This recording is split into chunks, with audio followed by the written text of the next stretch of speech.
শিক্ষা ব্যবস্থা গড়তে কাজ করছে সরকার। এসএসসির ফল হস্তান্তর অনুষ্ঠানে প্রধানমন্ত্রী। এবার রাফায় ভয়াবহ অভিযানের ইঙ্গিত ইসরায়েলের। দলে দলে এলাকা ছাড়ছেন ফিলিস্তিনিরা। এবং সিরিজের শেষ ম্যাচে 158 রানের লক্ষ্যে ব্যাট করছে জিম্বাবুয়ে। মাহমুদুল্লাহর হাফ সেঞ্চুরি।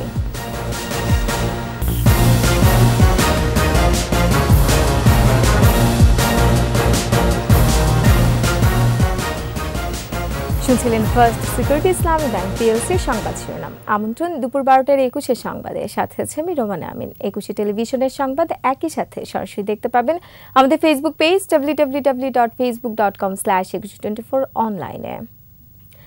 বিশ্বমানের শিক্ষা ব্যবস্থা গড়ে তুলতে সরকার কাজ করছে বলে জানিয়েছেন প্রধানমন্ত্রী শেখ হাসিনা। এসএসসি ও সমমান পরীক্ষার ফলাফল হস্তান্তর অনুষ্ঠানে একথা বলেন তিনি। ৭৫ পরে যা সরকার এসেছিল সেখানে কিন্তু ঠিক শিক্ষা সেই পরিবেশটা ছিল না। বিশ্ববিদ্যালয়গুলিতে অস্ত্রের ঝনঝনানি, ছাত্রদের হাতে অস্ত্র, মেধাবী ছাত্রদের হাতে অস্ত্র, অর্থ তুলে দিয়ে তাদেরকে বিপথে নিয়ে যাওয়া, তাদেরকে ক্যাডার হিসেবে ব্যবহার করা, তাদেরকে তাদের হাতে তুলে দিয়ে একটা রাজনৈতিক ভিত্তি তৈরি করার প্রচেষ্টা নেওয়া, সেশন জট প্রতিনিয়ত ছিল এবং সাক্ষরতার হারও কিন্তু আর বাড়তে পারেনি। দর্শক, এই মুহূর্তে রাজধানীর বিকারুননিসা স্কুল অ্যান্ড কলেজ থেকে ফলাফলের আরো খবর জানাচ্ছেন সহকর্মী মানিক শিকদার। মানিক, এসএসসির ফলাফল নিয়ে শিক্ষার্থীদের মাঝে কেমন উত্তেজনা দেখছেন? আপনার কাছে আর কি কি তথ্য রয়েছে আমাদের জানান। যেটা বলছিলেন যে উত্তেজনা, আসলে শিক্ষা জীবনের এসএসসি পরীক্ষা এবং তার ফলাফল প্রত্যেকটা শিক্ষার্থীর জীবনে একটা গুরুত্ব বহন করে এবং এই মুহূর্তে আমি যেখানে দাঁড়িয়ে আছি বিকারুননিসা স্কুল অ্যান্ড কলেজ, সেটা রাজধানীর একটি বিখ্যাত শিক্ষা প্রতিষ্ঠান বলা চলে এবং এই শিক্ষা প্রতিষ্ঠানে আমি যতটুকু জানতে পেরেছি 100% শিক্ষার্থী কিন্তু প্রায় পাশ করেছে।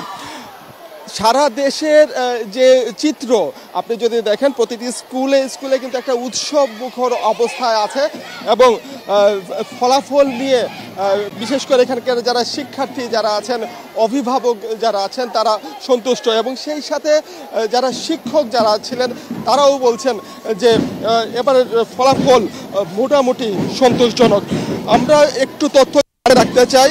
এবারের যে পরীক্ষার ফলাফল, অর্থাৎ ঢাকা বিভাগে 89.32% পাশ করেছেন, চট্টগ্রাম বোর্ডে 82.80%, কুমিল্লা বোর্ডে 79.20%, বরিশালে 79.13%, দিনাজপুরে 78.4%, যশোরে 92.32%, রাজশাহী 89.25%, সিলেট 73.35% এবার পাশ করেছেন। আমরা যদি ফলাফলের বিবেচনা দেখি যে গতবারের তুলনায় ঢাকা বিভাগে এবার কিন্তু যথেষ্ট ভালো ফল করেছে এবং সবচেয়ে কম শিক্ষার পাশের হার যেটা, সেটা হচ্ছে সিলেট বোর্ডে 73.35%।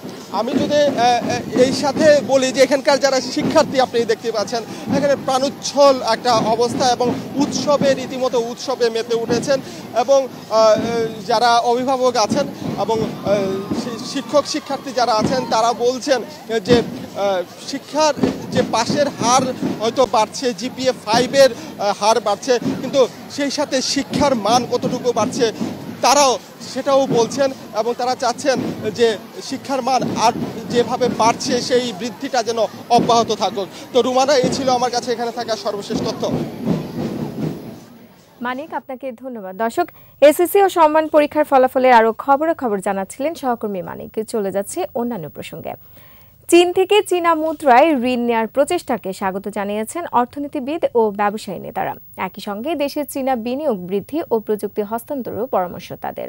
বলছেন, ইউয়ানের যোগান বাড়লে ডলারের উপর চাপ কমবে, তেমনইভাবে আমদানি দায় মেটানোও সহজ হবে। মেহেদী হাসানের রিপোর্ট। চীন থেকে $5 বিলিয়ন সমপরিমাণ চীনা মুদ্রা ঋণ পেতে আগ্রহী বাংলাদেশ। এমন তথ্যই এসেছে বিভিন্ন গণমাধ্যমে। বাজেট সহায়তা হিসেবে নেয়া এ ঋণ ব্যবহার হবে চীনা আমদানি দায় পরিশোধে।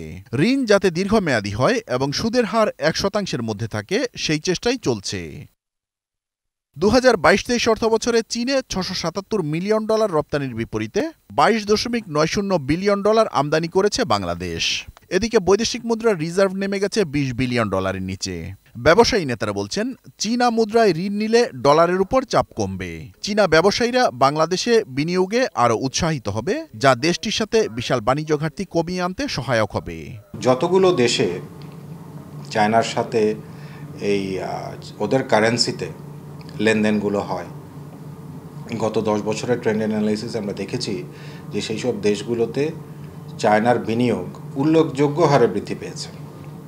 এবং আমরা আশা করছি যে যেই কমফোর্ট জোনটা বাংলাদেশ চীনের ইনভেস্টরদের জন্য এখন তৈরি করার চেষ্টা করছে, তাতে করে চীনের বিনিয়োগ এখানে উল্লেখযোগ্য হারে বাড়বে এবং ডাইভার্সিফাইড প্রোডাক্ট বাংলাদেশে তারা তৈরি করা শুরু করবে। একই মত অর্থনীতিবিদদেরও। বলছেন, ডলারের উপর চাপ কমাতে এখন এসব বিকল্প উপায় ভেবে দেখতে হবে।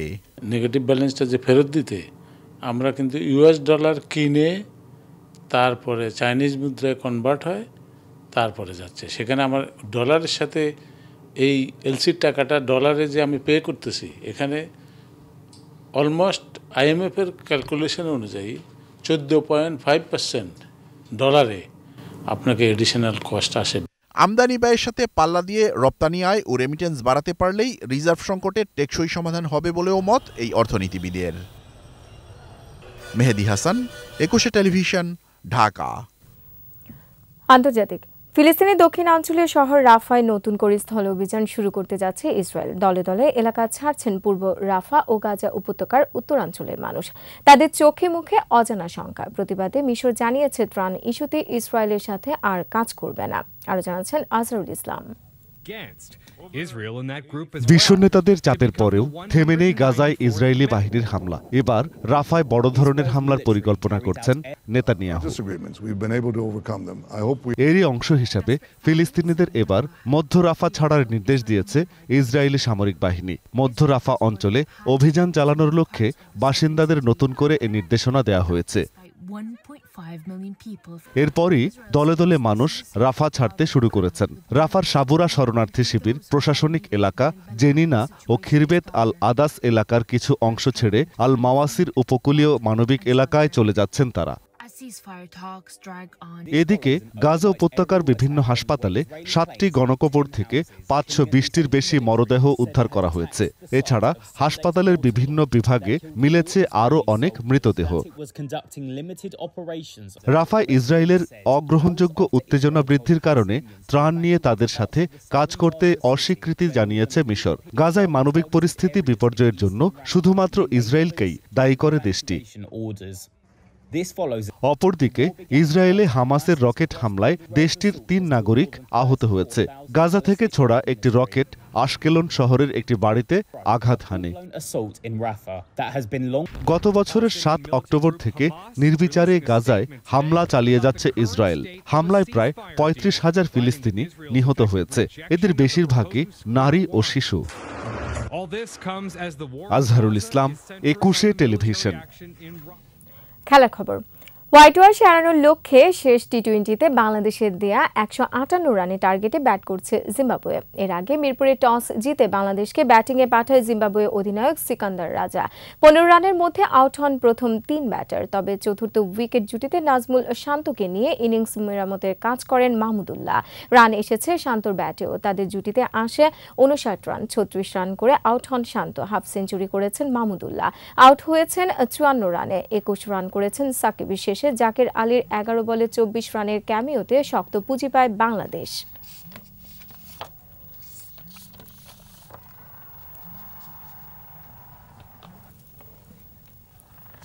আর এরই সাথে শেষ করছি দুপুর 12টার 21 সংবাদ। যাবার আগে first security Islami bank PLC সংবাদ শিরোনামগুলো আরও একবার। বিশ্বমানের শিক্ষা ব্যবস্থা গড়তে কাজ করছে সরকার। SSCর ফল হস্তান্তর অনুষ্ঠানে প্রধানমন্ত্রী। এবার রাফায় ভয়াবহ অভিযানের ইঙ্গিত ইসরায়েলের। দলে দলে এলাকা ছাড়ছেন ফিলিস্তিনিরা। এবং সিরিজের শেষ ম্যাচে 158 রানের লক্ষ্যে ব্যাট করছে জিম্বাবুয়ে, মাহমুদুল্লাহর হাফ সেঞ্চুরি।